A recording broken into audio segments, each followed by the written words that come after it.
Hello students. So this is our next topic of chapter 4, determinants.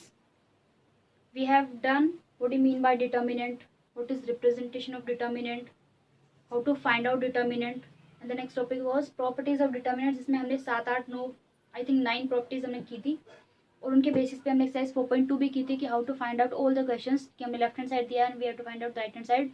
Some of the questions were that we have to use without properties we have to evaluate the determinant, and some of the questions was using properties only we have to find the determinant. और बाकी में कुछ में हमने expand करके भी किया था, properties को use करके भी किया था.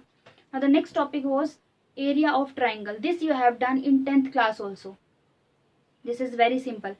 आपकी 10th स्टैंडर्ड में आता है जहाँ पे आपका डिस्टेंस फॉर्मूला सेक्शन फॉर्मूला आता है, दैट इज उसी चैप्टर में आपका आता है एरिया ऑफ ट्राइंगल. ये आप कर चुके हो पहले, बट वहाँ पे हमने एक बहुत बड़ा फॉर्मूला आपने यूज किया था जो यहाँ पे हम सीधा यूज करेंगे डिटर्मिनेंट और वही फॉर्मूला बन जाएगा फिर से आपका जो आपने उस क्लास में पढ़ा था. क्लियर. सपोज आपको एरिया फाइंड करना है ट्राइंगल का. अब ट्राइंगल के लिए एक ट्राइंगल तो होनी चाहिए and suppose the vertices are x1 y1 and its vertices are x2 y2 and third vertex is x3 y3. ठीक है, आपने वहां पे जो लंबा सा फॉर्मूला देखा था वही बनाएंगे हम क्लियरली. इसको ध्यान से देखिए. एरिया को डिनोट कर लेते हैं डेल्टा से. This is called delta. ठीक है. अब एरिया होता क्या है, half into base into height होता है. अगर नॉर्मल में बात करें ट्राइंगल का, half into base into height, तो हाफ तो आएगा. We will use determinant for this. कितना, just write down all the vertices x1 y1 x2 y2 x3 y3. ठीक है, बट ये मैट्रिक्स कंप्लीट नहीं हुआ. Will write 1 1 1 to make it 3 cross 3 square matrix. आप ऐसे लिख लो और आप ऐसे लिख लो x1 y1 x2 y2 x3 y3. यहाँ पे 1 1 1 कर लो. दोनों से आपका आंसर सेम आने वाला, कोई चेंज नहीं आने वाला आपके पास. क्लियर है बात. अब अगर हम इसको देखें कि आपने जो उस दिन बड़ा वाला जो आपने 10th क्लास में बहुत बड़ा वाला फॉर्मूला किया था, इससे आता ही नहीं आता. बिल्कुल आएगा. अब देखिए, अब इसको इस डिटर्मिनेंट है, एक्सपेंडेशन आपको आती है. अगर मैं इसी डिटर्मिनेंट को एक्सपेंड करूं तो क्या आएगा. देखो, हाफ तो बाहर रहेगा. कैसे हम करते हैं, पहले हम फर्स्ट रो इसके अलोंग करते हैं, फर्स्ट वाले के अलोंग ऐसे, इसके लॉन्ग करते हैं x1 के लॉन्ग. क्या बचा, ये 4 बच रहे हैं. 2/2 का मैट्रिक्स बच रहा है. ऐसे होता है. So this is x1 of y2 minus y3. Clear है ये चीज. अब फिर क्या करते हैं, नेक्स्ट एलिमेंट का लॉन्ग करते हैं, x2 के लॉन्ग.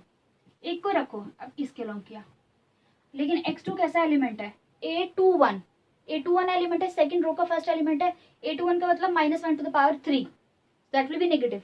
सो माइनस x2 और ये कितना हो जाएगा y1 minus y3. y1 minus y3. Similarly if you talk about x3 का क्या हो जाएगा. अब ये हट जाएगा यहाँ से,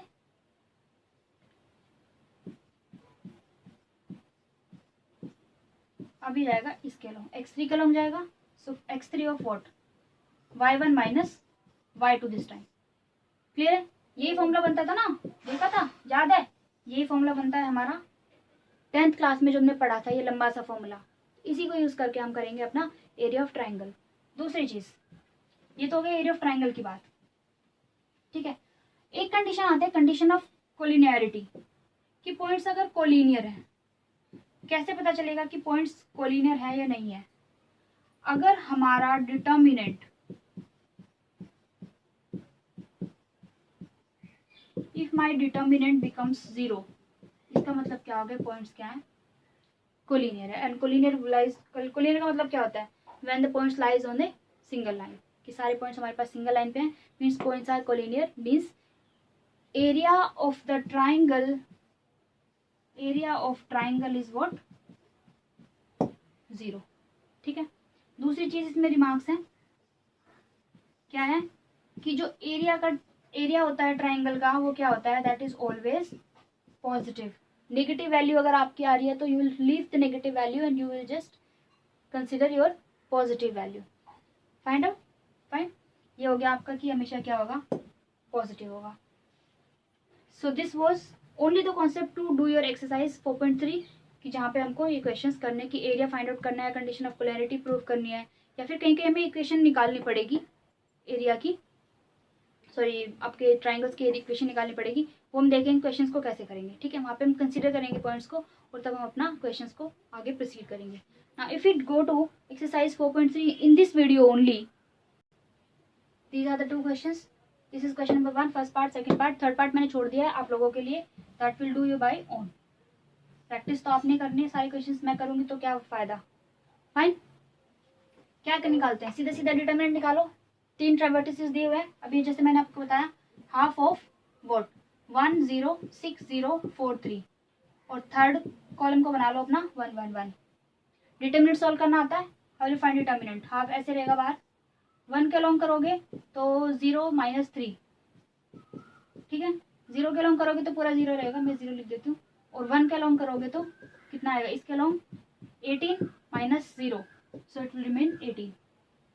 ठीक है, तो कितना हुआ, this is of -3 + 18 and this is 15 divide by 2 square units. ये लिखना मत भूलना because we are finding the area, कुछ दिया नहीं है but answer is 15 divide by 2। Clear है।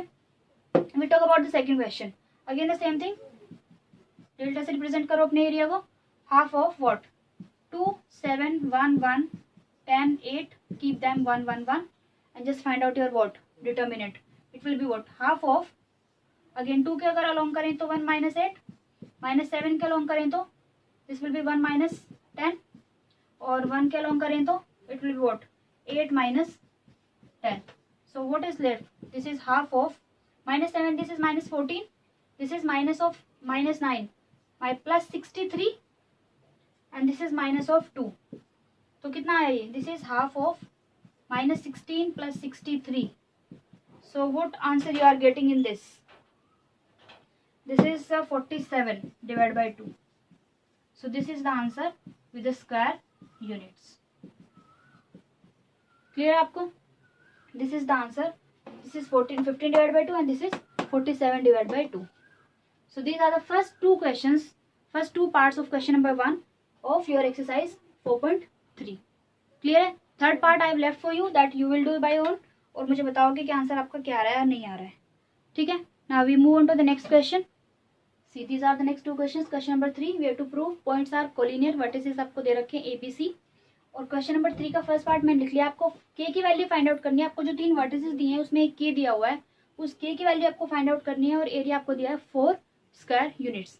फाइन, नाउ सी कोलिनियर प्रूफ करना, दैट मीन्स टू से कि डिटरमिनेंट शुड बी 0, वो पता है कि आंसर आना चाहिए मेरा 0 डिटरमिनेंट का, क्योंकि मुझे कोलिनियर प्रूफ करना है, ये शो दैट का क्वेश्चन है, शो दैट तो बहुत सिंपल होता है। If we talk about the solution, पहले तो हम लिख लेते हैं कैसे होता है, हाफ ऑफ, पहले वर्टिसेस को लिख लेते हैं जैसे नॉर्मल डिटरमिनेंट के फॉर्म में लिखते हैं, a + b, this is b of c + a and this is c of a + b, this is 1 1 1, how will you prove this is equal to 0। अगर मैं इसमें प्रॉपर्टी लगाऊं अपनी, what property if I apply, आप देख रहे हो a + b + c, a + b + c, अगर c1 में लगा दूं c1 + c2, दिख रहा है, तो what will you get, half of a + b + c, b + c + a, c + a + b, and this was b + c, c + a, a + b, 1 1 1। clear ये चीज, what is next now,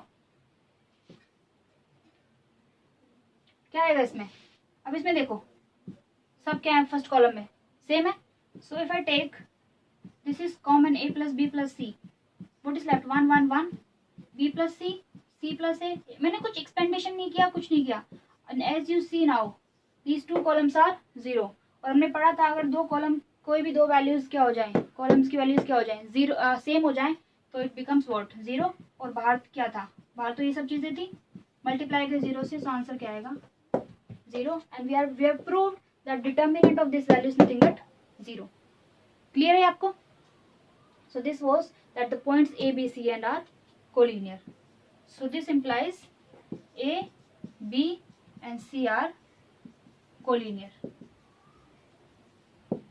समझ में आती है बात, वेरी सिंपल क्वेश्चन, बहुत simple, इससे simple कुछ नहीं हो सकता। Now see the next question, now this is the next question, question number 3। दो पार्ट है, मैंने आपके लिए एक पार्ट लिखा है, बाकी दूसरा पार्ट आप खुद करोगे। You have to find the value of k if area is given as 4 square units and you are given the 3 vertices k0, 4, 0, 0, 2। ये k की वैल्यू हमको फाइंड आउट करनी है कि पॉजिटिव का होगा, नेगेटिव का होगा, व्हाट इट विल बी। क्या करते हैं, एरिया निकालते हैं। Area of triangle what is that, half of k0, 4, 0, पहले तो ये लिख लो, थर्ड कॉलम को 1, 1, 1, और एरिया होता क्या है, देख कितना रखा है, 4। If it solve it, half of what, if we expand this के अलोंग कितना आएगा, 0 - 2, बीच वाला 0। एक्सपेंडेशन अब आपको आता है, बार बार बताने की जरूरत नहीं है कि कैसे एक्सपेंड करना है। इक्वल टू 4, +4 दिया तो प्लस लेंगे, माइनस दिया होता तो माइनस लेते, ठीक है। It will be what now, if you solve it, half of -2k + 8 = 4, shift -2k + 8 = what, 8, and -2k = you cancel out 0, so k की वैल्यू कितनी आ गई, 0। क्लियर आपको, तो k की वैल्यू कितनी आ गई मेरी इसमें, 0। फाइन। अब बच्चे सिर्फ इतना करके छोड़ देते हैं इसको, ठीक है। मैं कहती हूँ आपने आधा क्वेश्चन किया है, कैसे किया है, आपको इसने एरिया क्या दिया है, 4 स्क्वायर यूनिट्स, ठीक है ना।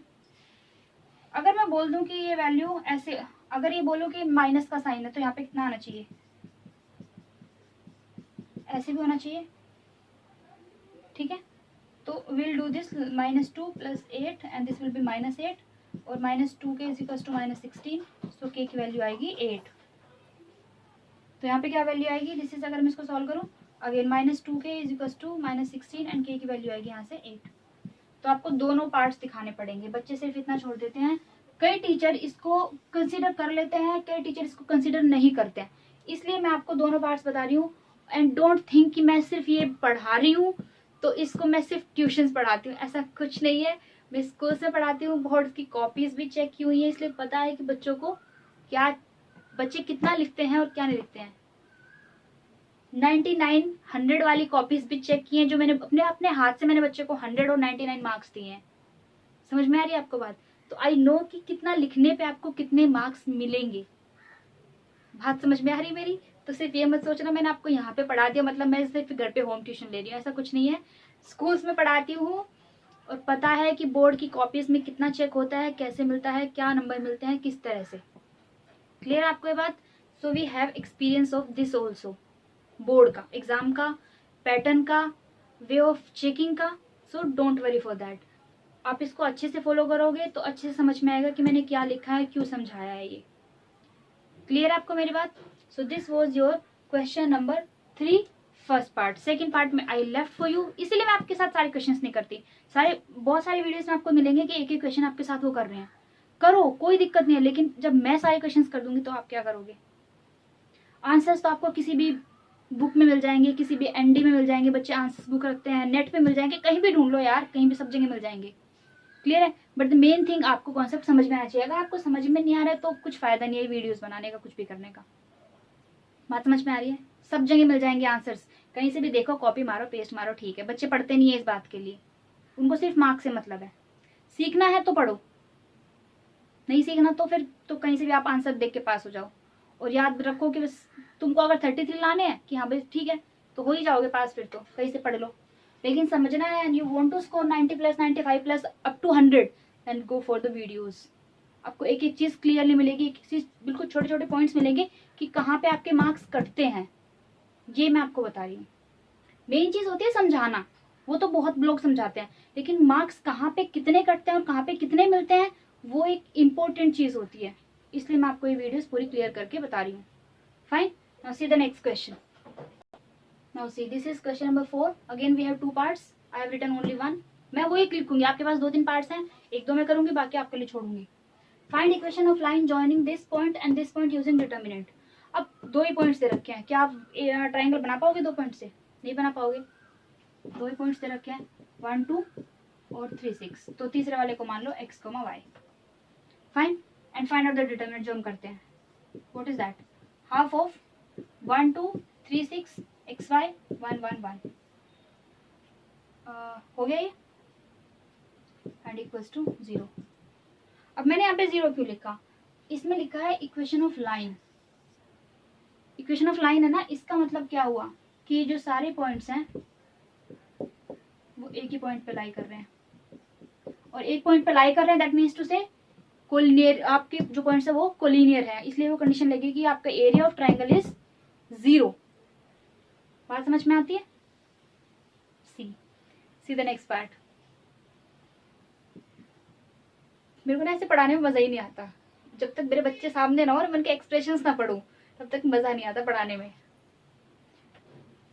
चलो देखिए, कोई बात नहीं। सी क्यों 0 हुआ, क्योंकि ये हमें एक लाइन दिया हुआ है, एरिया ऑफ ट्राइंगल नहीं पूछा है, सिर्फ ट्राइंगल का कोई नाम नहीं है कहीं पे भी, सिर्फ बोला है find equation of line joining these 2 points using determinant. Clear आपको? ये हमने लिख लिया, इसलिए मैंने यहाँ पे 0 लिखा। अब इसको सॉल्व करिए, तो सॉल्व करना इजी है, बहुत इजी है। सो हाफ ऑफ वॉट, 1 के अलोंग अगर करोगे तो 6 माइनस वाई, माइनस 2 के अलोंग करोगे तो 3 माइनस एक्स, और 1 के अलोंग करोगे तो 3y minus 6x equals to 0। इस पूरे को इधर ले जाओ तो ये 0 हो गया। What we are left with 6 minus y minus plus 6, sorry minus 6 plus 2x plus 3y minus 6x equals to 0। ये हो गया कैंसिल आउट, और यहाँ से कितना बचा 2y, और यहाँ से कितना बचा minus 4x equals to 0, y minus 2x equals to 0। This is the equation. ऐसे लिख लो या ऐसे लिख लो, दोनों एक ही बात है, दोनों ठीक है। So this was your question number 4 of exercise 4.3 first part. Second part आप अपने आप करेंगे। सेकंड और फिफ्थ पार्ट में आप इसका क्या है एमसीक्यू, जैसे कि मैं पहले भी आपके साथ एमसीक्यू नहीं करती हूँ, आप करो ना, खुद तो करो, कुछ तो करो, ठीक है? करिए और आंसर मुझे बताइए कि क्या आंसर आपका रहा है, ठीक है? Till then keep practicing. कोई डाउट है तो मुझे बताइए प्लीज कमेंट सेक्शन में, otherwise will move on to the next topic in the next video. Thank you so much and God bless you, keep practising.